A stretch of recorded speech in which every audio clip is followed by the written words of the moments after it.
Hello and good morning everyone. I welcome you all at Eduverse News Analysis. Today is 28 August 2023 and we are going to discuss important news and articles from The Hindu newspaper. So let's see what important news we got today to discuss. So before starting the video, for PDF join Telegram channel Eduverse News Analysis. Link आपको description box में provided है. Make sure video को last तक देखें so that सारी important news आपकी यहाँ पर कवर हो. तो चलिए स्टार्ट करते हैं और देखते हैं आज हमें क्या क्या डिस्कस करना है. Now first article is Neeraj Chopra crowned world championship. तो यहाँ पर एक बार फिर से हम देखेंगे कि नीरज चोपड़ा ने क्या क्या है, हिस्ट्री क्रिएट की है. यहाँ पर हम देखेंगे वर्ल्ड एथलेटिक चैंपियनशिप में गोल्ड मेडल जीतने वाली क्या बन चुके हैं, फर्स्ट इंडियन बन चुके हैं. Okay, so Neeraj Chopra added a world title to his Olympic goals, recording the best throw of 88.17 metre on Sunday. तो यहाँ पर आप लोगों को ये थोड़ा सा न्यूज़ याद रखना है कि हम किसकी बात कर रहे हैं यहाँ पर, वर्ल्ड एथलेटिक चैंपियनशिप की. तो इसमें उन्होंने क्या किया है, गोल्ड मेडल को जीता है. ओके चलिए मूव करते हैं और आगे बढ़ने से पहले हम डिस्कस करेंगे हमारे क्वेश्चंस. तो कल का हमारा क्वेश्चन ये था, what is the correct sequence of occurrence of the following passes as one proceed from east to west. यहाँ पर हमें बताना है पासेस के बारे में. अब हमें कैसे प्रोसीड करना है, हमें ईस्ट से वेस्ट की तरफ जाना है. मान लीजिए ये है, हम बात करते हैं ये ईस्ट है, ये वेस्ट है, ये नॉर्थ है और ये साउथ. तो हमें कैसे यहाँ पर प्रोसीड करना है, पहले ये बताना है कि सबसे ईस्टर्न पार्ट में, मतलब ईस्टर्न मोस्ट पार्ट में कौन सा पास आता है, उसके बाद कौन सा आता है, उसके बाद कौन सा, फिर उसके बाद कौन सा. तो हमें हमारा जो प्रोसीजर होना चाहिए, सिक्वेंस होना चाहिए, कैसा होना चाहिए, ईस्ट से हमें वेस्ट की तरफ मूव करना है. ओके अब आपके पास यहाँ पे ऑप्शन दिए गए हैं. क्या क्या ऑप्शन है, पहला है हमारा बमला, दूसरा है दीपू पास, third is कारदुंगला and Nathula.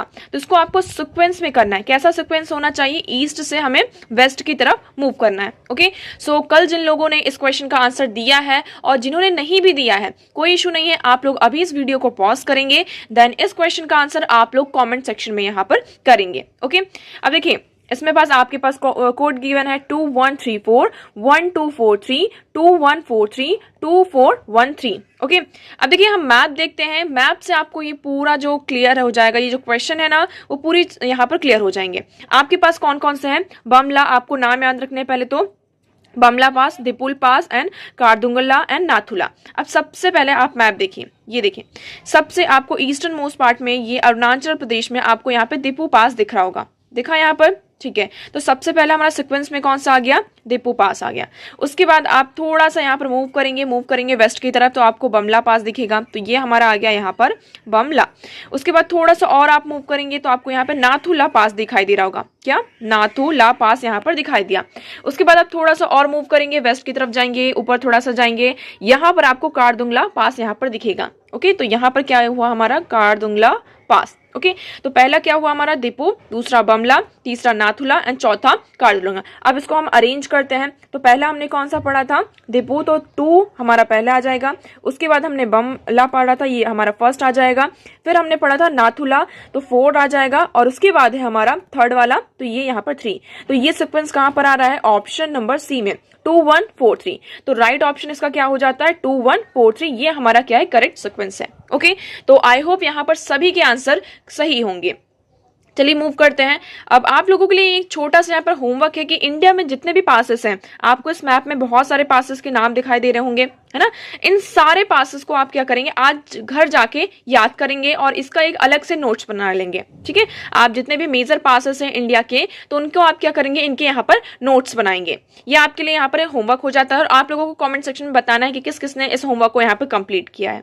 Now move करते हैं हमारे नेक्स्ट क्वेश्चन की तरफ. तो आज का हमारा फर्स्ट क्वेश्चन है, which of the following state separate north America from Asia.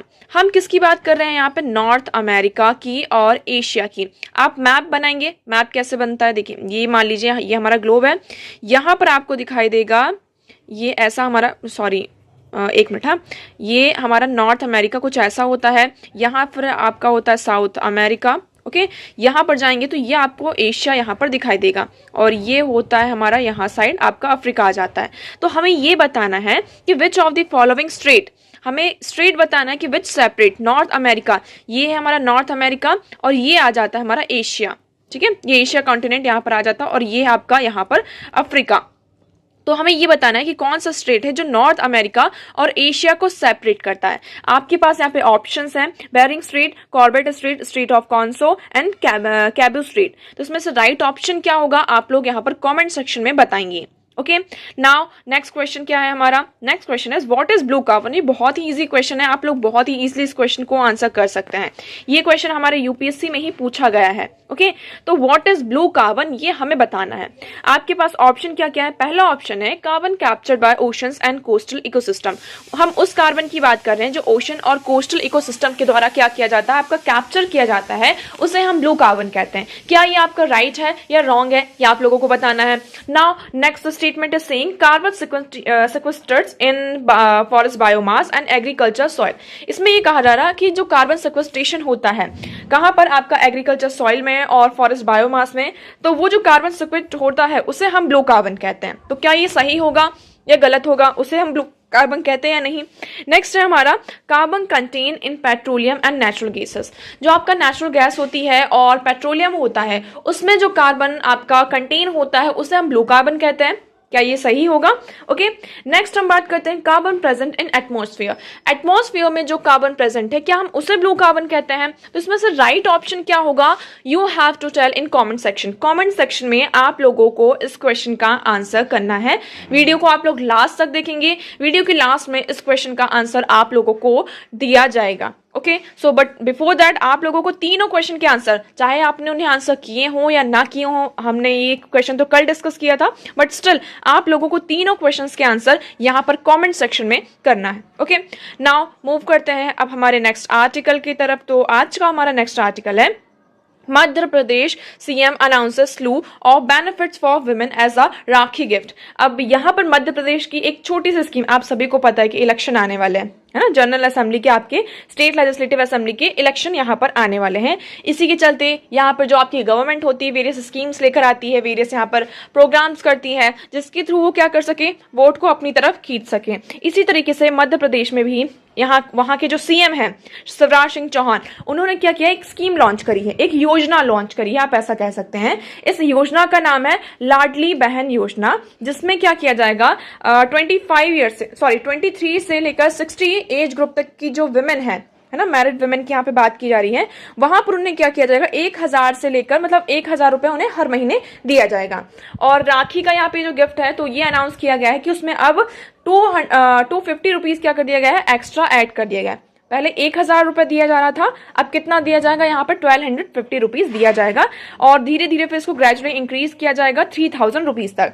तो ये एक योजना है, आप लोगों को यहाँ पे थोड़ा सा पता होना चाहिए। ये मध्य प्रदेश की योजना है, इसका नाम है लाडली बहन योजना, जिसमें जो 25 से 60 एज ग्रुप की विमेन है उन्हें क्या किया जा रहा है, यहाँ पर फाइनेंशियल एड प्रोवाइड किया जा रहा है। ओके, आई होप आपको यहाँ पे क्लियर होगा। नाउ नेक्स्ट मूव करते हैं हमारे नेक्स्ट आर्टिकल की तरफ। तो ये आर्टिकल अब हमारे लिए इंपॉर्टेंट हो जाता है। क्या है article? Himalayan blunder that are revenging the Himalayas. Himalayan blunders की बात करते हैं। हिमालयन ब्लंडर्स क्या है? अगर हम हिमालय की बात करते हैं, वहां पर आजकल हमें बहुत सारे इंसिडेंट्स देखने को मिल रहे हैं, जैसे कि लैंडस्लाइड हो रहा है, बहुत ज्यादा फ्लड आ रहा है। इसका मेन रीजन क्या है?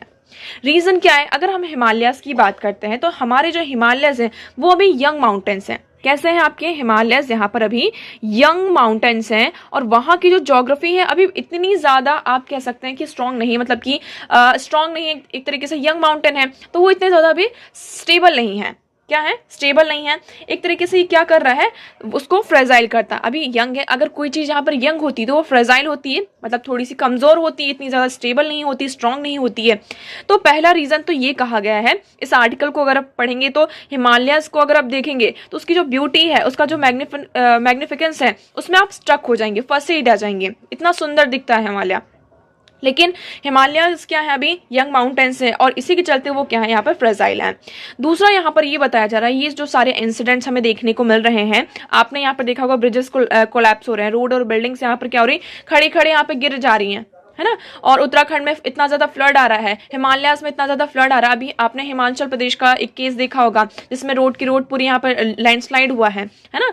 तो इसका रीजन यही बताया जा रहा है। दूसरा रीजन ये बताया जा रहा है कि डेवलपमेंट प्रोजेक्ट्स, क्या है आपका डेवलपमेंट प्रोजेक्ट्स। ये क्या हो रहा है, देखिए एक चीज होती है कि हमें कितनी जरूरत है और दूसरी चीज होती है कि हम क्या करते हैं कि लोगों को दिखाने के लिए जरूरत से ज्यादा चीजें कर देते हैं, है ना। तो एक होता है आपका नीड कि आपको कितनी नीड है उस पर्टिकुलर चीज की, और दूसरी होती है आपकी ग्रीड कि नहीं हमें क्या करना है, उससे यहाँ पर ज्यादा ही करना है। तो ये आपका ग्रीड में आ जाता है। नीड है, अगर यहाँ पे 2 किलोमीटर चौड़ी रोड से हमारा काम चल रहा है तो हमें सिर्फ 2 किलोमीटर चौड़ी रोड ही बनानी चाहिए। लेकिन क्या होता है, कई बार जो गवर्नमेंट होती है वहां पे जो पॉलिटिकल पार्टीज होती हैं अपने आप को ज्यादा दिखाने के लिए कि हमारे यहाँ इतना ज्यादा डेवलपमेंट प्रोजेक्ट हो रहा है, इंफ्रास्ट्रक्चर प्रोजेक्ट किया जा रहा है, हम अपनी सिटी को डेवलप करना चाहते हैं, वो क्या करने लगते हैं, रोड को चौड़ा करने लगते हैं और ज्यादा बढ़ाने लगते हैं। उसकी जरूरत नहीं है फिर भी करने लगते हैं। और स्पेशली इन एरियाज में जो ये इकोनॉमिकली फ्रेजाइल एरियाज है वहां पर इन सारी चीजों की क्या आप सच में ऐसा लगता है कि आपको इन सब चीजों की जरूरत है। अब क्या होता है, जब हम रोड कंस्ट्रक्ट करते हैं, है ना, कोई भी डेवलपमेंट प्रोजेक्ट होता है तो उससे वहां पर जो फॉरेस्ट होते हैं उसको, बहुत बड़ा जो फॉरेस्ट एरिया होता है उसको कट किया जाता है ना। आप सभी को ये बहुत ही अच्छे से पता होगा कि जो फॉरेस्ट एरियाज होते हैं उन्हें कट किया जाता है। तो फॉरेस्ट एरिया जब कोई भी कट होता है तो उसके साथ साथ क्या होता है, वहां का जो इकोसिस्टम होता है उसमें यहाँ पर आपको क्या देखने को मिलता है, वहां का जो इन्वायरमेंट होता है उसमें इम्पैक्ट होता है, वहां का जो वाइल्ड लाइफ होता है, वहां का फॉरेस्ट होता है, वहां की जो स्पीशीज होती हैं, इवन जो ह्यूमन लाइफ्स होती है उसको भी क्या करता है, वो इम्पैक्ट करता है। अब आप खुद ही सोचिए कि ये है हमारा माउंटेन, ठीक है, ये माउंटेन है। अब हमने क्या किया, ये पहले क्या था, यहाँ पे बहुत सारे फॉरेस्ट थे, यहाँ पे फॉरेस्ट है। अब हमें क्या करना है, इस जो ये हिल है इसमें हमें क्या करना है, रोड बनानी है ताकि हम क्या कर सकें, ऊपर तक अच्छे से पहुंच सकें। अब रोड बनाने के लिए अब क्या करोगे, आप फॉरेस्ट कट करोगे। हमने यहाँ पे क्या किया, फॉरेस्ट को कट कर दिया। फॉरेस्ट क्या करती थी, फॉरेस्ट जो आपका ट्रीज होती हैं उनकी जो रूट्स होती हैं वो सॉइल को क्या करती हैं, आपका बहुत ही स्ट्रांगली होल्ड करके रखती हैं, जिससे क्या होता है आपकी जो हिल्स होती हैं वो स्टेबल होती हैं। लेकिन हमने फॉरेस्ट कट कर दिया। अब फॉरेस्ट कट कर दिया तो क्या हो जाता है, जो एक होल्डिंग पावर थी, ट्रीज जो रूट्स थी वो होल्ड करके रख रही थी, अब इसको होल्ड करने वाला कोई नहीं है। अब अगर थोड़ी सी भी रेनफॉल होती है, थोड़ी सी भी बारिश होती है, कुछ भी होता है तो ये क्या होने लगता है, यहाँ पे लैंडस्लाइड्स हमें देखने को मिलने लगती है। क्योंकि हमने क्या किया, ये हिल है आपका, ये हिल है, ठीक है, और यहाँ से हमने क्या किया, इसमें खुदाई कर करके इतना इसका पार्ट निकाल दिया। तो ये यहाँ पे इतना तो खोखला हो गया, ये अब आपका कैसा बन गया, ये ऐसा बन गया। आप लोग ऐसे इसको समझ लीजिए, ये ऐसा बन गया। अब थोड़ा सा, अब ये स्पेस तो बचा है ना, धीरे धीरे ये भी करोड होगा, इसमें कोरोजन होगा, ये भी करोड होगा, तो ये क्या हो जाएगा, इस तरीके से क्या होता है, आपका लैंडस्लाइड यहाँ पर होता है। तो ये केसेस हमें देखने को मिल रहे हैं। अब इसमें आपको एक एग्जाम्पल दिया गया है किसका, चार धाम यात्रा का। चार धाम आप देखेंगे, इन 2016 द चार धाम Mahamarg Vikas Pariyojana, a massive infrastructure project of 900 kilometre of road widening to double lining with paved shoulder. तो यहाँ पर क्या है, आपका चार धाम महामार्ग विकास परियोजना, ये आपका यहाँ पे रोड प्रोजेक्ट चल रहा है जिसमें 900 किलोमीटर की क्या बनाई जाएगी, आपकी रोड बनाई जाएगी, और ये 2 लेन यहाँ पे रोड होगी, ठीक है, ये हुआ, ठीक है। अब उसमें ये कहा जा रहा है जब से प्रोजेक्ट आया है इसके कारण यहाँ पे जो acres of lakhs of tree यहाँ पे कट हुए हैं और एकर्स ऑफ फॉरेस्ट लैंड यहाँ पे क्या किए गए हैं, क्लेम किए गए हैं इस के कारण। इसके कारण आपको ये भी देखने को मिल रहा है कि जो हिमालयस की टॉप सॉइल थी वो बहुत ज्यादा फर्टाइल थी, उसमें इम्पैक्ट हो रहा है। और जो फ्रेजाइल हिमालयस हैं, फ्रेजाइल हिमालयस हैं, एनिमल लाइफ है वहां की, जो बहुत सारे लैंड है, फॉरेस्ट लैंड है, उनको यहाँ पे क्या हुआ, सबसे ज्यादा इम्पैक्ट यहाँ पर हमें देखने को मिलता है।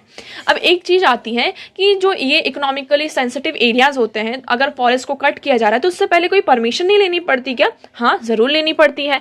यहाँ पर आपका एक प्रोग्राम होता है, मतलब आप ऐसा कह सकते हैं असेसमेंट होता है, जिससे हम कहते हैं इन्वायरमेंटल इम्पैक्ट असेसमेंट, EIA। क्या कहते हैं हम? EIA। ये आपका कहता है कि अगर 100 किलोमीटर से 100 किलोमीटर तक का कोई प्रोजेक्ट बना रहे हैं तो ठीक है, आप बना सकते हैं, लेकिन यहाँ पर 100 किलोमीटर से 1 किलोमीटर भी ज्यादा होता है तो आपका यहाँ पर क्या होगा, इन्वायरमेंट इम्पैक्ट असेसमेंट। ये आपका असेसमेंट यहाँ पर किया जाएगा। क्यों? क्योंकि वो क्या कर रहा है, हमारा जो इन्वायरमेंट है उसको एक तरीके से इम्पैक्ट कर रहा है, हार्म कर रहा है, इसलिए यहाँ पर ये असेसमेंट प्रोग्राम होगा।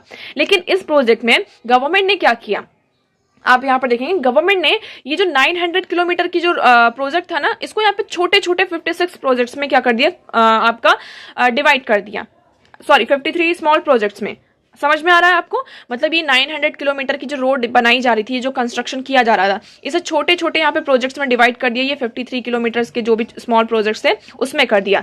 अब इसमें जो क्राइटेरिया आ गया, जो मतलब असेसमेंट का एक क्राइटेरिया होता है कि 100 किलोमीटर तक का होना चाहिए, उसके बाद क्या होता है, असेसमेंट होता है। अब ये छोटे छोटे 53 प्रोजेक्ट्स बन गए, तो उसमें 100 किलोमीटर ये वाला क्राइटेरिया आ ही नहीं रहा। क्राइटेरिया नहीं आ रहा है तो यहाँ पे असेसमेंट नहीं हो रहा है। ओके, समझ में आया आपको यहाँ पर पूरा? इस तरीके से एक और प्रोजेक्ट है, हमने यहाँ पर निकोबार प्रोजेक्ट के बारे में पढ़ा है। उसमें भी कितना ज़्यादा यहाँ पर जो डेवलपमेंट तो किया जा रहा है, बट उसके साथ साथ जो हमारा इन्वायरमेंट है उसको वो बहुत ज़्यादा क्या कर रहा है, इम्पैक्ट कर रहा है। आई होप आपको यहाँ पर क्लियर होगा। तो इस आर्टिकल में सिर्फ इतना ही है।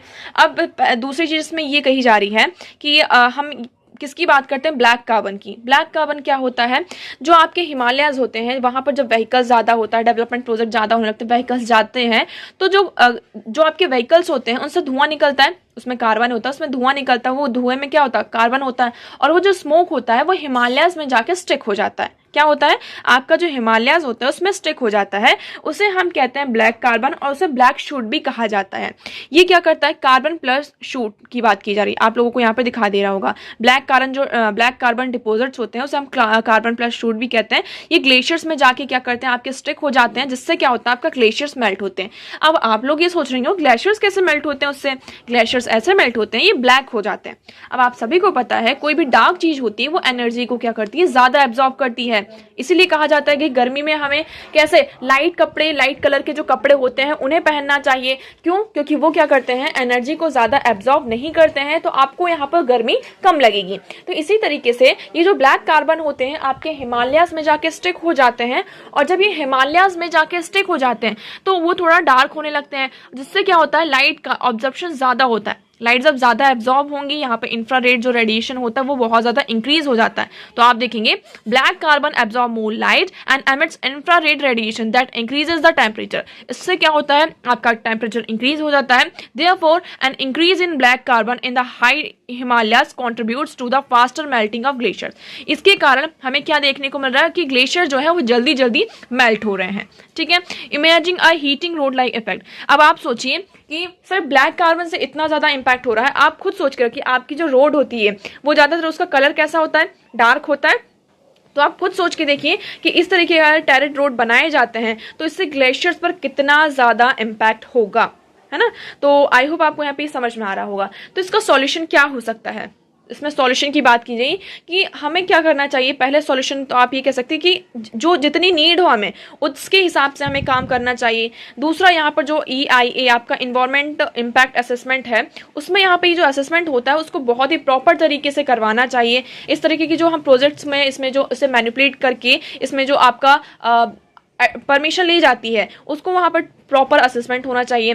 थर्ड, इसमें ये कहा जा रहा है कि हमें क्या करना चाहिए, लोकल कम्युनिटी का पार्टिसिपेशन इसमें बहुत ज़्यादा इंपॉर्टेंट होता है, क्योंकि लोकल कम्युनिटी क्या होती हैं, उस पर्टिकुलर एरिया को बहुत ही अच्छे से समझती हैं, है ना। उन्हें पता होता है कि यहाँ के लिए क्या हार्मफुल है, क्या हार्मफुल नहीं है। तो लोकल कम्युनिटी का कोई भी आपका प्रोजेक्ट आता है तो उसमें उनका इन्वॉल्वमेंट होना चाहिए, जिससे वो क्या कर सके, एक तरीके का गाइडेंस यहाँ पे प्रोवाइड कर सकते हैं। तो इस तरीके से हम क्या कर सकते हैं कि we live in a time of critical and unpredictable impact of climate change. हम इस टाइम पर बहुत ही unpredictable impact of climate change से जूझ रहे हैं। आपका कभी भी कुछ भी हो सकता है, क्लाइमेट चेंज हो रहा है और आपको इसके वेरियस इवेंट देखने को मिल ही रहे होंगे। आप 2023 बेस्ट एग्जाम्पल है कि आपको क्लाइमेट चेंज के जो वेरियस इम्पैक्ट्स हैं वो किस तरीके से आपने फेस किए हैं, आप सभी यहाँ पर बहुत अच्छे से देख रहे होंगे। ठीक है, तो हमें यहाँ पर बहुत ही हम क्रिटिकल टाइम पर जी रहे हैं, एक बहुत ही अनप्रेडिक्टेबल है, हम कुछ भी प्रिडिक्ट ही नहीं कर पा रहे कि आज क्या होने वाला है और कल क्या होने वाला है। ठीक है, so most importantly no development can be sustain if it end up destroying the main life line of millions of people and future generation.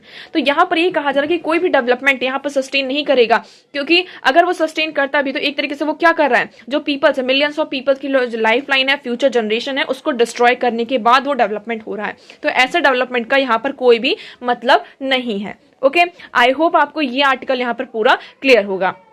अब नेक्स्ट हम मूव कर, देखिए इसमें बहुत सारे एग्जाम्पल दिए गए हैं, आप लिख सकते हैं कि अभी आप देखेंगे जो लैंडस्लाइड हुई चमोली में, ज्योतिषमठ में आपको यहाँ पे पूरा सिंक कर गया, उत्तराखंड में यहाँ पे जो रोड कार्विंग चंबा के पास किया गया था, हिमाचल प्रदेश में अभी 4 धाम रूट में यहाँ पे एक्सीडेंट हमें दिखाई देते हैं। तो ये सारे आप एग्जाम्पल्स के रूप में इसको आप नोट डाउन कर सकते हैं और कहीं भी लिख सकते हैं, ठीक है। नेक्स्ट हम मूव करते हैं, हमारा नेक्स्ट आर्टिकल है India's Rohingya refugee children are not criminals. अब इसमें एक्चुअली ये न्यूज कैसे है, कंटेक्स्ट की बात करते हैं कि रोहिंग्यास इशू आप सभी को पता है, रोहिंग्यास कहाँ से आए हैं, आपके म्यांमार से। ओके, रोहिंग्यास की अगर हम बात करते हैं तो म्यांमार में एक स्टेट है जिसे हम रखाइन स्टेट कहते हैं, वहां से रोहिंग्या आपका मिलिट्री कूप होता है। म्यांमार में आपका एक्चुअली क्या होता है, मिलिट्री कूप होता है, पार्टी चेंज होती है, जिसके कारण जो ये रोहिंग्यास ये वाले जो लोग हैं वो यहाँ पर एक स्टेट से मतलब दूसरे स्टेट में यहाँ पर भाग रहे हैं। अब एक्चुअली हुआ ये है कि जो 5 मंथ ओल्ड मतलब 5 महीने का जो बच्चा है उसकी यहाँ पर वो डिटेंशन में रहता है, रिफ्यूजी रोहिंग्या रिफ्यूजी जहाँ डिटेंशन होता है वहां पर होता है, और उसकी वहां पर डेथ हो जाती है। तो इसमें ये कहा जा रहा है कि India's Rohingya refugee children are not criminals, यहाँ पर जो बच्चे हैं वो क्रिमिनल्स नहीं हैं। अब उससे पहले आपको ये आर्टिकल समझने से पहले आपको ये समझना होगा कि व्हाट इज रोहिंग्या रिफ्यूजी और what is Rohingya crisis. Okay, map देखिए, आप सबसे पहले कुछ भी हो तो आप सबसे पहले मैप देखेंगे, आपको ये म्यांमार यहाँ पर दिखाई दे रहा होगा, ये म्यांमार है हमारा, और ये जो पार्ट है, ये वाला पार्ट, ये है हमारा रखाइन स्टेट। रखाइन स्टेट में आप जैसे मिलिट्री को कूप होता है, ये सारी चीजें होती हैं, तो इस स्टेट में जो लोग रहते हैं उन्हें हम क्या कहते हैं, रोहिंग्यास कहते हैं। रखाइन स्टेट, वहां पर जो लोग रहते हैं उन्हें हम रोहिंग्यास कहते हैं, ठीक है। अब इस रीजन में यहाँ पे बहुत हुआ क्राइसिस हुए, तो जो लोग हैं वो यहाँ से कहीं भागकर कहाँ जा रहे हैं, बांग्लादेश में जा रहे हैं, मलेशिया में जा रहे हैं, इंडोनेशिया में जा रहे हैं, और कुछ लोग यहाँ पर इंडिया में आ रहे हैं, कुछ लोग यहाँ पर थाईलैंड में जा रहे हैं। तो लोग वहां से क्या हो रहे हैं, रिफ्यूजी बनकर। रिफ्यूजी कब बनते हैं, जैसे कि जब उनके ऊपर बहुत ज्यादा अत्याचार किया जाता है और वो किसी दूसरे नेशन में जाते हैं और वहां पर क्या करते हैं, हेल्प मांगते हैं, तो ये हो गया आपके रिफ्यूजी, ठीक है। तो वहां पर क्योंकि क्या है, उन्हें सिक्योरिटी नहीं मिल रही है, वो लोग, उनकी जो लाइफ है वो बहुत ज्यादा खतरे में है, तो वो रिफ्यूजी हो गए। आई होप आपको यहाँ पे क्लियर होगा। तो म्यांमार से इसी तरीके से बहुत सारे जो रोहिंग्याज है वो कहाँ है, इंडिया में भी है। स्पेशली आप देखेंगे यहाँ पे वेस्ट बंगाल और आपका जो नॉर्थ ईस्ट रीजन है वहां पर आपको सबसे ज्यादा रोहिंग्याज देखने को मिलते हैं। अब ये इशू आता है कि क्या रोहिंग्याज वाला ये जो मतलब रिफ्यूजी वाला जो होता है आपका पूरा सिस्टम, इसमें क्या हम ऑब्लिगेटरी है कि हमें उन्हें शरण देनी है ना, क्या हमें वहां पर उनको डिटेंशन देना, मतलब कि सारी जो फैसिलिटीज प्रोवाइड की जानी चाहिए वो देनी चाहिए या नहीं देनी चाहिए। तो इंडिया की अगर हम बात करते हैं तो आपके पास यहाँ पे 2 कन्वेंशन आते हैं, एक 1951 का कन्वेंशन है और एक 1965 का कन्वेंशन है, यूएन का कन्वेंशन। लेकिन इंडिया इसका सिग्नेटरी नहीं है। आप आर्टिकल में यहाँ पर देखेंगे, आर्टिकल में दिया गया है कि it is not a signatory to a 1951 refugee convention and 1967 protocol। India यहाँ पर जो 1951 का रिफ्यूजी कन्वेंशन है और 1967 का प्रोटोकॉल है उसे यहाँ पर साइन नहीं किया है। क्यों नहीं किया है, इसके पीछे का भी आपको रीजन पता होना चाहिए। आप सभी को पता है कि 1947 में आपका पार्टीशन होता है, आपका इंडिया और पाकिस्तान बनता है। अब पाकिस्तान से बहुत सारे जो लोग हैं रिफ्यूजी बनकर कहाँ आना चाहते थे, इंडिया में आना चाहते थे। बट क्या था, इंडिया में उस टाइम पर आपको ये देखने को मिलता है कि इतने ज्यादा रिसोर्सेस नहीं थे और सिक्योरिटी का भी बहुत बड़ा कंसर्न आ रहा था, जिसके कारण इंडिया ने इसे साइन नहीं किया था कि हम इसे साइन नहीं करेंगे, क्योंकि हर एक नेशन इतना ज्यादा उसके पास रिसोर्स नहीं होता है और इतना ज्यादा मतलब कि आप देख सकते हैं कि हम कुछ भी कह सकते हैं, रिसोर्स नहीं होता कि वो क्या कर सके, सारी फैसिलिटीज उन पॉपुलेशन को, उन लोगों को प्रोवाइड कर सके, इसलिए इंडिया ने इसे साइन नहीं किया है। फर्दर हम देखते हैं क्या इंडिया इसको साइन करता है या नहीं करता है, ये अलग इशू आ जाता है। ओके, तो अभी आई होप आपको यहाँ पे समझ में आया होगा। अब हम रोहिंग्या क्राइसिस की बात कर रहे थे, तो Rohingya people have suffered decades of violence, discrimination and persecution in Myanmar. Myanmar में उन्होंने सालों साल, मतलब कि आप देख रहे हैं डिकेड्स से वो क्या कर रहे हैं, वायलेंस, डिस्क्रिमिनेशन को यहाँ पर सह रहे हैं, ठीक है। Rohingyas are not recognizable as an official ethnic group and have been denied citizenship since 1982। 1982 से हमें ये देखा जा रहा है कि रोहिंग्यास को वहां पर जो म्यांमार है उसे उन्हें रिकॉग्नाइज ही नहीं किया जाता कि ऐसा कोई ग्रुप जो है वो एथनिक ग्रुप है वो यहाँ पे एग्जिस्ट करता है, और इसी के चलते 1982 से हम देख रहे हैं म्यांमार में उन्हें सिटीजनशिप नहीं दी जाती है, ठीक है। Since the early 1990s Rohingyas have fled successive waves of violence in Myanmar. Myanmar में यहाँ पे वायलेंस होता है और 1990s में जो रोहिंग्यास होते हैं वहां से भागकर निकलते हैं। ओके, फिर उसके बाद हम देखेंगे कि 7,42,000 जो पीपल हैं वो रिफ्यूजी बनकर गए नेबरिंग कंट्रीज में, और बहुत सारे इसमें से आप देखेंगे मेजोरिटी में आपको विमेन और चिल्ड्रन यहाँ पर दिखाई देंगे।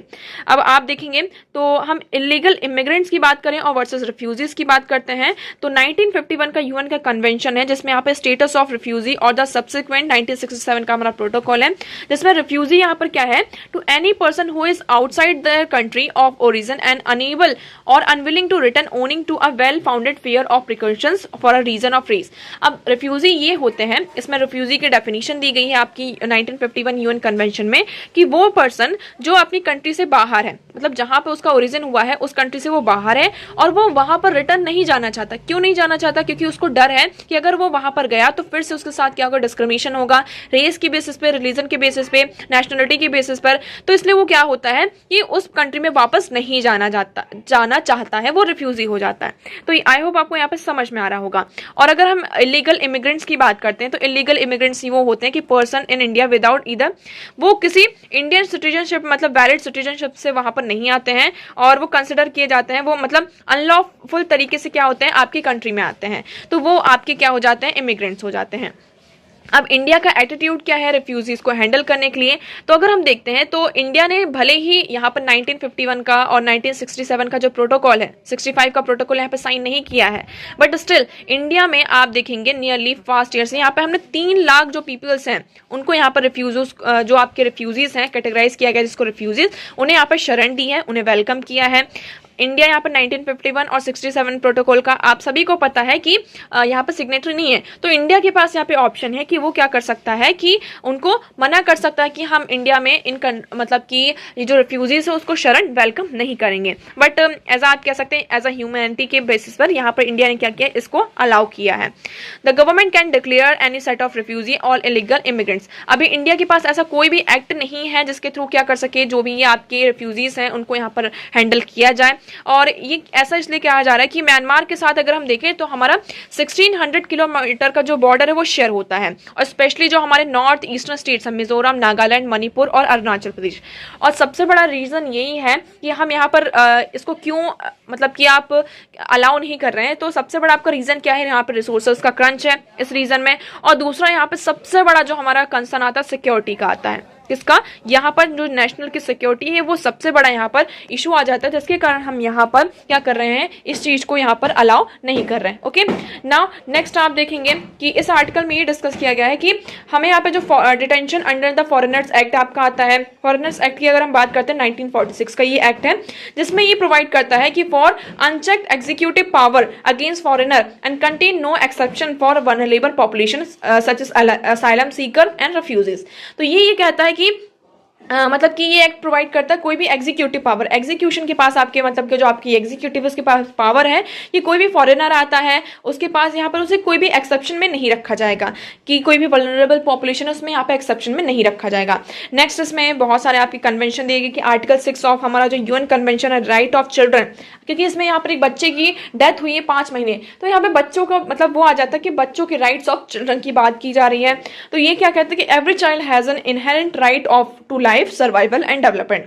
राइट टू चाइल्ड हमारा क्या कहता है कि हर एक बच्चे का ये अधिकार है कि वो जी सके, अच्छे से सर्वाइव कर सके और उसका डेवलपमेंट हो। ये आपका कब होता है? 1992 में होता है। इसलिए यहाँ पर बच्चे को हमें ये इंश्योर करना होगा कि उसे हर तरीके की जो फैसिलिटीज हैं वो प्रोवाइड करनी होगी, उसे जो कोई भी फ्रीडम है, स्पेशली यहाँ पे जो फ्रीडम ऑफ एजुकेशन है, एक्सेस टू एजुकेशन, उससे यहाँ पे डिनाई नहीं करना चाहिए।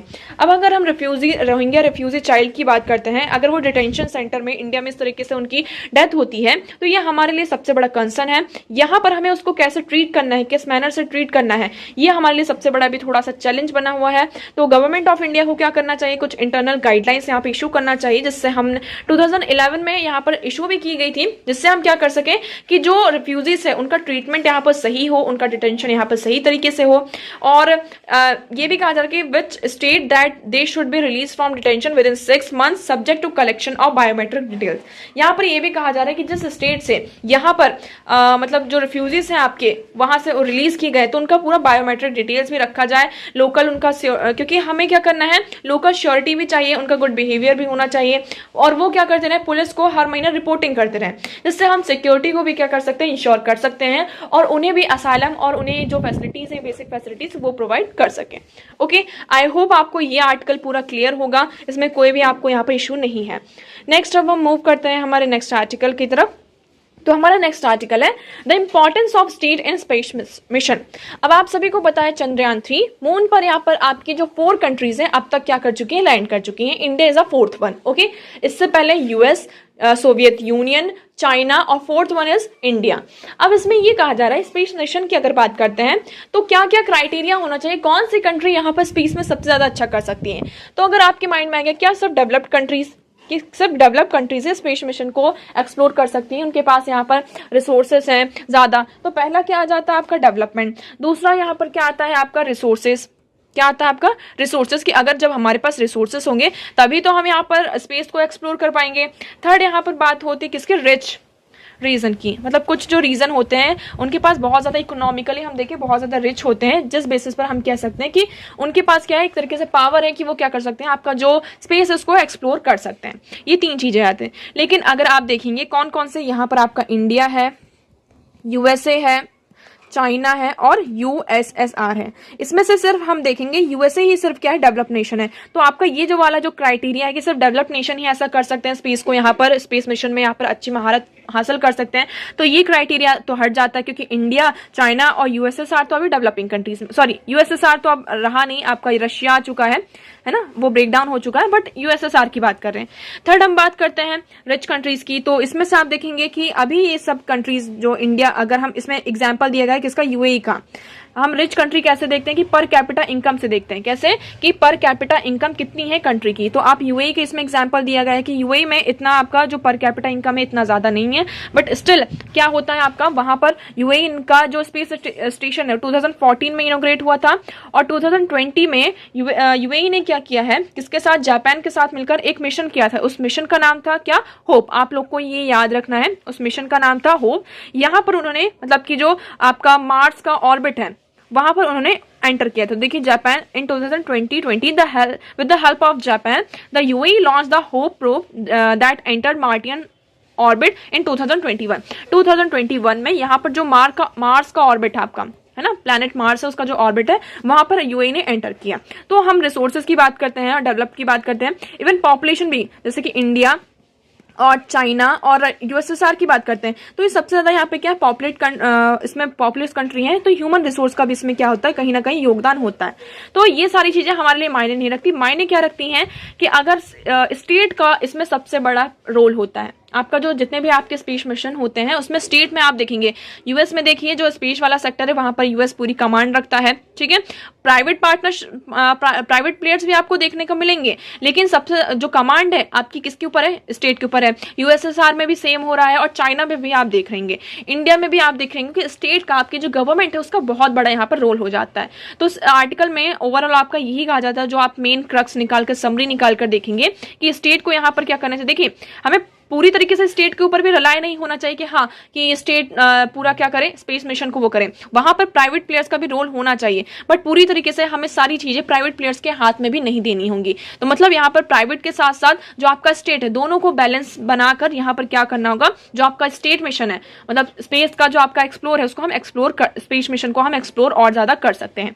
अब दूसरी चीज इसमें ये कही गई है कि कुछ लोग ये कहते हैं कि हमें ये मिशन करने की, मतलब ये जो आप प्रोग्राम कर रहे हैं स्पेस मिशन को एक्सप्लोर करें, इसका मतलब क्या है, इसका बेनिफिट क्या होगा।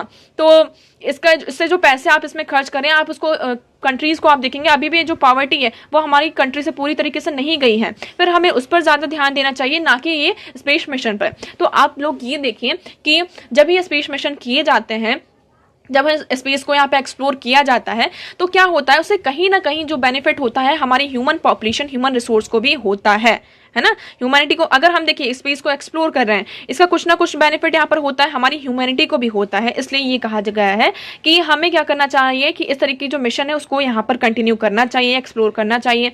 अब यहाँ पर क्या होना चाहिए, इसरो है आपका, और इसरो के साथ कौन कंपटीशन में कौन आएगा, आपके जितने भी प्राइवेट प्लेयर्स हैं वो किसके साथ कंपटीशन में आए, यहाँ पे इसरो के साथ हैं। ठीक है, तो इस आर्टिकल में यही कहा गया है। आई होप आपको ये आर्टिकल पूरा क्लियर होगा।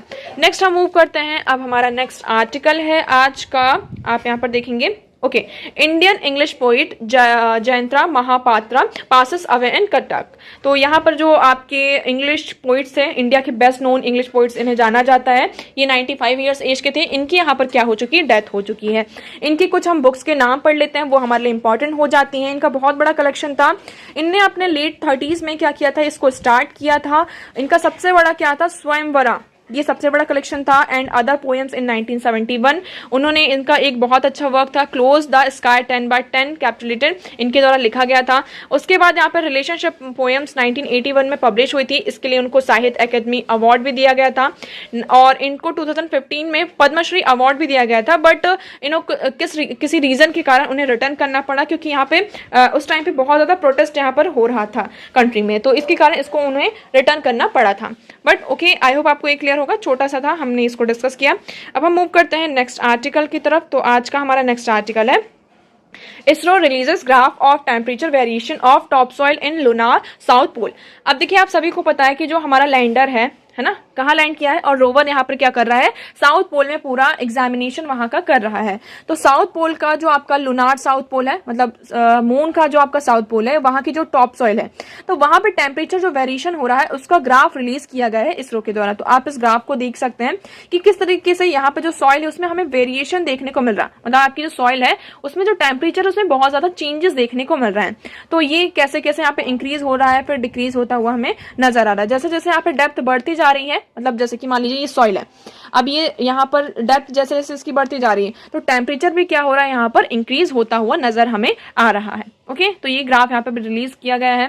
नेक्स्ट हम बात करते हैं, एज प्रज्ञान डिग्स डीप इनटू मून। आपका जो प्रज्ञान है वो क्या कर रहा है, मून में यहाँ पर आपका रिसर्च कर रहा है। प्रज्ञान क्या है आपका, आप लोग कमेंट सेक्शन में बताएंगे किसका नाम है। Scientist at VSSC lab turn their gaze at solar wind. अब आप सभी को पता है आपका चंद्रयान 3 मिशन के बाद अब आपका कौन सा नेक्स्ट मिशन है, आदित्य L1, जिसमें हम क्या करना चाहते हैं, जो आपका सन है उसकी स्टडी यहाँ पर करना चाहते हैं। ओके, तो आई होप आपको ये क्लियर होगा। तो आपका जो नेक्स्ट मिशन है वो आदित्य L1 मिशन है। ये बहुत ही बड़ा ओकेशन है हमारा, और ये आपका कहाँ पर किस व्हीकल के द्वारा होगा, आपका ये PSLV के द्वारा इसको प्लेस किया जाएगा। किस में, जो आपका लैरेंज पॉइंट 1 है, हमने यहाँ पे लैरेंज पॉइंट की बात की थी। लैरेंज पॉइंट क्या होते हैं, ये वो पॉइंट होता है जहां पर किसी भी दो सेलुलर, आपकी जो सेलेस्टिक बॉडी है, यहाँ पर जो दो बॉडी होती है उनका जो ग्रेविटेशनल फोर्स होता है वो क्या हो जाता है, एक दूसरे को कैंसिल कर देता है। तो मतलब अगर हम वहां पर किसी भी चीज को प्लेस करते हैं तो वो क्या होता है, उसमें हमें एक्स्ट्रा फोर्स और एक्स्ट्रा एनर्जी नहीं लगानी पड़ती उसको स्टेबल करने के लिए। तो लैरेंज पॉइंट 1 पर इसको यहाँ पर ये जो हमारा मतलब कि मिशन होगा तो वहां पर स्टैब्लिश किया जाएगा, जिससे हम क्या कर पाएंगे, जो सन की जो सोलर विंड्स हैं, है ना, जो सन के फीचर्स हैं, उन सारी चीजों को क्या किया जाएगा, आपका स्टडी किया जाएगा। ओके, आई होप आपको यहाँ पर ये आर्टिकल पूरा क्लियर होगा। अब न्यूज और आर्टिकल तो आपके यहीं पर खत्म होते हैं, और अब हम मूव करते हैं हमारे नेक्स्ट आर्टिकल की तरफ, सॉरी आपके नेक्स्ट क्वेश्चन की तरफ। तो आज का हमारा क्वेश्चन क्या था, व्हाट इज ब्लू कार्बन। आप लोगों को यहाँ पे बताना था कि what is blue carbon, blue carbon यहाँ पे क्या होता है।